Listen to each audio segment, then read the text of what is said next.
Hey, so sorry it's been a couple of days or a few days since I've uploaded to this channel. I don't have a schedule for it yet, and I'm not sure I ever will. I'm very bad about keeping schedules. I've got ADHD, and it gets away from me sometimes. I have another channel, two channels where I upload daily content, and even those are like very difficult, and it's just supposed to be every day. Anyway, this coming Sunday, I will be able to play Dungeons and Dragons for the first time in 2 years, and it's going to be a session 0. I look forward to it. I've played with one of the players before. Another player is my mod over on Twitch. Actually, two of the players are my mod over on Twitch. One of them has been playing the game for a while, and another one is new to the game, so I get to teach someone new. But a session 0 is something that I have talked about on this channel before, and so I thought before my own session 0, I would go down and let you guys know what goes into a session 0, why you should have one, and all of that good stuff. Riser, double. I take how much damage? So, what is a session 0? A session 0 is the session before session 1. It is before you actively start the campaign. And sometimes it doesn't have to be 2 different days, but the session 0 should always happen before session 1.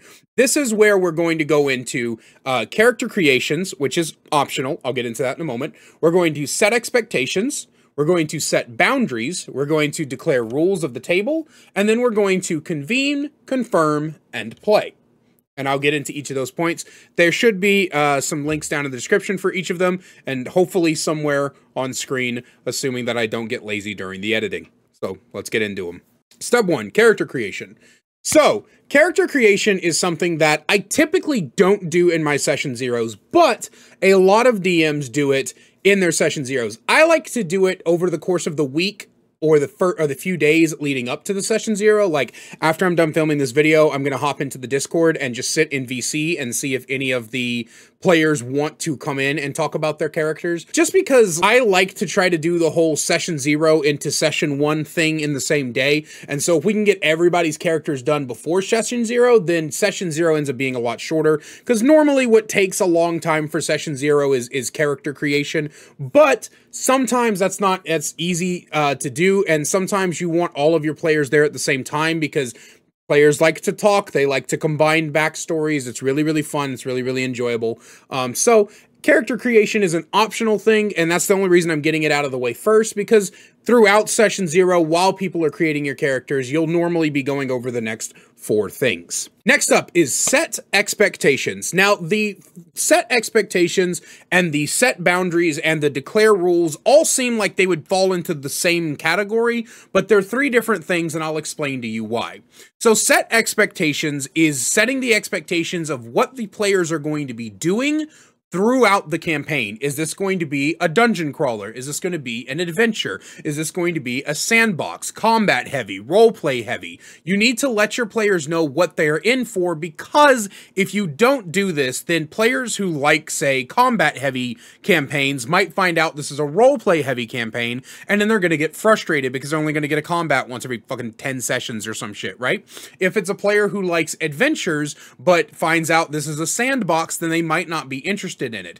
The expectations are there so that when it comes down to players not getting the things that they necessarily want, then they don't really have room to get frustrated or complain. They might still do it. If you watch D&D horror stories, like I'm a big fan of Crispy's Tavern and sometimes Crit Crab, but if you watch those two, you will figure out very, very quickly that some players, despite knowing what they should expect, will pretend like they didn't hear any of that shit and just move on with their lives.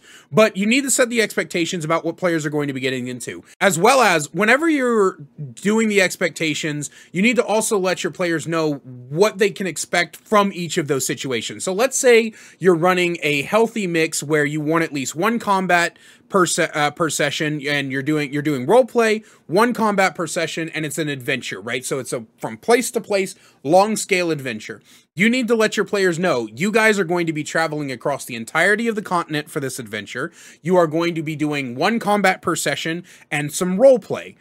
If we don't get to 1 combat per session, then I will do 2 combats, the next session, or I'll do an extra combat encounter for every session that we don't do, but it'd be at least one combat. So you want to kind of let them know, right? If you're going to be doing an adventure, but it's combat heavy, you'll be like, hey, there's going to be like 2 to 3 combats every session, and you're going to be traveling from this city to this city during the campaign for it. If it's going to be a dungeon crawler, you need to let them know, hey, this is going to be a dungeon crawler where you collect a bunch of loot, then go sell it in the city, then go back to a dungeon. That kind of thing. Or this might be a dungeon crawler where you're not going to get a lot of loot. This is more the kind of thing where you like do a lot of puzzles and stuff like that. You just need to let them know of those categories of games, what kind of subcategory of game they're going to be getting into. Because again, certain types of players may not be happy with certain types of games.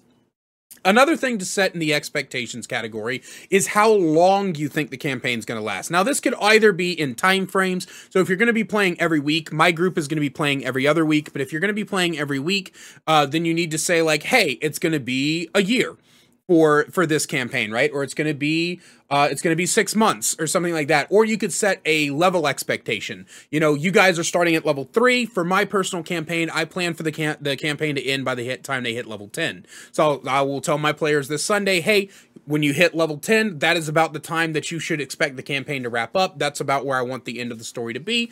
Something like that, right? And that's just kind of what you want to do. When I say set expectations, you basically want to tell them what's coming in the game, what type of game they're going to be playing, and how long that game is going to be. Next up is set boundaries. Now, boundaries are incredibly important because Dungeons & Dragons is a collaborative storytelling game. It is not, and never has been, the Dungeon Master versus the players. And that's actually a lot of reasons. I've gotten a couple of questions about this. By the way, guys, thank you so much for like, if you're new, like trusting me to ask me questions. I really appreciate it. I don't know how to like else to put that, but like, it just kind of like, it warms my heart that you like look at my videos and you're like, hey, I'm going to be new, or I'm kind of new to the game and I need advice on this. I'm glad to help. You know, if you need advice, you can ask in the comments, or if you're at least 18 years of older, you can join our Discord and you can ask me in there and I'll be, you know, more than happy to help you out. But anyway, sorry about that sidetrack. Boundaries are very important. This is where the consent sheet thing comes in. I've had people ask me about the consent sheet. Basically, what a consent sheet is you let your players know what type of story, what type of themes are going to be in the story, and whether or not they want those. So some stories are going to have things like, they're going to have themes like slavery and sex and sexual assault and things like that, and you need to make sure that your players are comfortable with those themes, because if they're not, then you have to go one of two ways. The first way is that player just doesn't play in your game. If you're that desperate to have these themes in your game, that player is just not allowed to play in your game, and that sucks, but hopefully everybody can come to a mutual understanding. And your other option is to take that out of your game. Take that away from your campaign. Don't let that be in there. But other things with consent sheets are whether or not players are okay with PvP or player romances and things like that. So you need to be able to set a lot of boundaries. It's not just the extremes, guys. It's other stuff as well. If your players do not want to engage in player versus player or engage in player and player romance or things like that, then they need to be able to set those boundaries as well. And if the other players cannot accept those boundaries, if the other players try to cross those boundaries, then you need to be able to nip that before it happens, because you do not want to be knee deep in a campaign and have one player try to fall in love with another player, and the other player is like, no, I don't want that. My character is not interested in that. And then there's this back and forth, and then you as the DM have to start fucking treating them like toddlers and being like, all right, both of you, other side, you stop trying to get Jessica to kiss you, and you stop calling David a fucking weirdo, and you know what I mean? Like, you want to stop this before it gets too far, okay? But you don't have to have a consent sheet. I have nothing against consent sheets. I just don't feel like typing one up because I'm lazy. But I am still going to go over everything in the consent sheet that a consent sheet would have. I'm still going to go over all of that stuff. I'm still going to talk to my players and be like, okay, who's okay with PvP? None of you? Okay, I get that. I understand that. We're not going to allow any PvP, okay? Who's okay with characters falling in love with each other? Nobody? Okay, good. Then we're banning character romance from this. Who's okay with this theme and that theme and these things? And then we work, and you do all this in session 0 so that you can stop it before it happens. You know, you can adjust the campaign, because the chances are, if you've got themes of slavery or something like that in your campaign somewhere, chances are it's not going to be at the very beginning, and if it is, it's going to be the story start to the world, which is what the players should have during the character creation process any fucking way. Like, by the way, this is actually a bonus. I don't have this written down, but this is a bonus for you. If you are going to do a campaign, give your players a story start. It doesn't have to be a lot. I'll actually give you guys my story start right now that I have for my campaign coming up on Sunday. It's very simple. Are you ready? I'm going to read it to you right now. The story starts in the village of Farlandstead, a small lumber town in Breland, located a few miles off the main road between the first tower of Sharn and the capital of Rote. It is situated in the opening grove of the King's Forest. It contains a lumber mill called Crown Mill, a smithy, a general goods store called Seeds and Things, and an inn with about 5 rooms called the Sleeping King. How you ended up in the village is up to you. I would like it at the end of your backstory. So very, very simple, very to the point, but you will also include things. So like there's no slavery or anything in this campaign. There's none of that. We're working off of this one. We're working off of this book, which I actually have to reread because it's been a while since I've read it, but we're working off of Eberron Rising from the Last War supplement. So there's no slave or anything. This is actually I'm actually doing a homebrew campaign based off of this supplement. But it's, you know, so I'm not including any of that, but in one of my campaigns, which I will tell you guys because I will always refer to it as the disaster campaign. But in one of my campaigns in the homebrew world, there was a war going on where the Fey folk were enslaving people, and I let that be known before people even started making their characters. So that is what it means to set boundaries. Next up is declaring the rules. So every single dungeon master at some given point in time is going to have a set of homebrew rules. For me personally, I have a shitload, but I'll just kind of give you some of them. I have rules for how I do training. I'm not going to get into it completely, but the way I do training is basically the way I do multi-classing. I talked about that in my last video, where you have to have a teacher teach you the things you want to learn. So things like skills, languages, feats, etc. are often sought after as like bonuses instead of getting them at like certain levels. And I say that in order to train any of those, you have to find someone to teach you. It can be another player, but it has to be a trainer of some point, right? And I'm going to tell this to my players in case they want to go after that. Then I have my rule for flanking. My rules for flanking are very simple. It's just flanking occurs when 2 enemies are adjacent to 1 and outnumber that enemy. So some people like to do the parallel flanking. It's kind of hard for me to visualize. Okay, so yeah, I don't have anything. Anyway, there's a grid. It's a grid, right? Some DMs don't like diagonal flanking. Some DMs only want you to be, it's only flanking if you're somewhere in the T area of the grid, but I do diagonal flanking as well. So that's basically what that is. Flanking no longer, for me, flanking no longer gives advantage and instead will give a +2 to attack rolls. And creatures with blindside or passive perception above 18 cannot be flanked. Those are my flanking rules.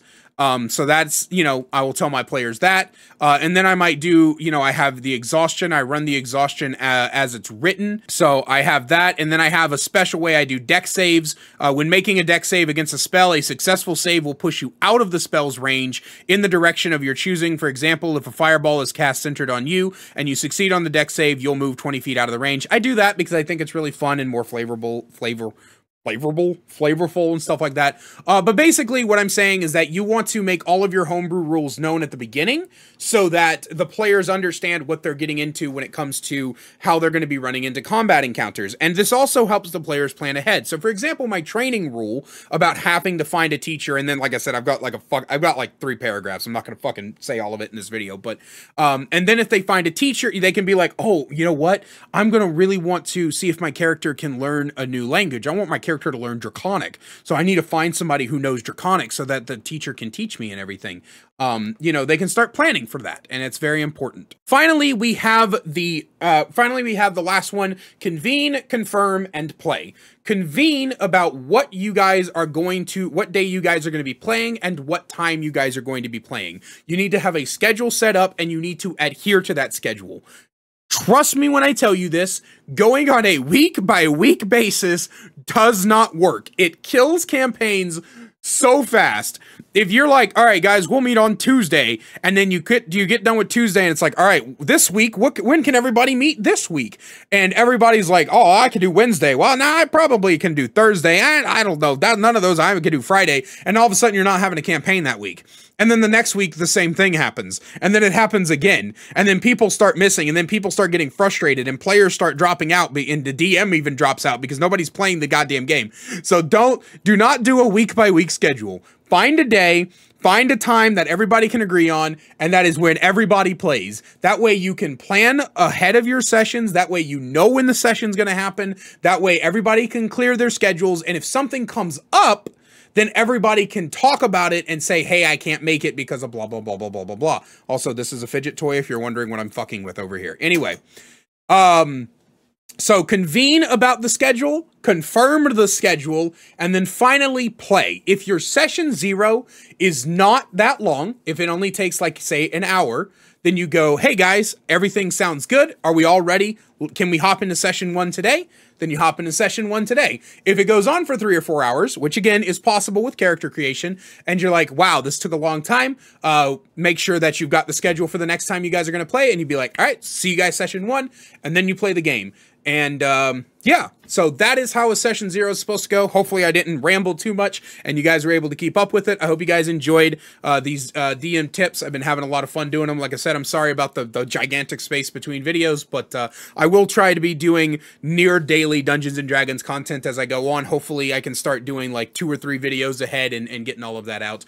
But I just want to thank you guys. Thank you guys for the over 1,000 subscribers. Thank you for all of the love and support on the Dungeons and Dragons videos. Thank you for watching them, honestly. Like I said, thank you for trusting me.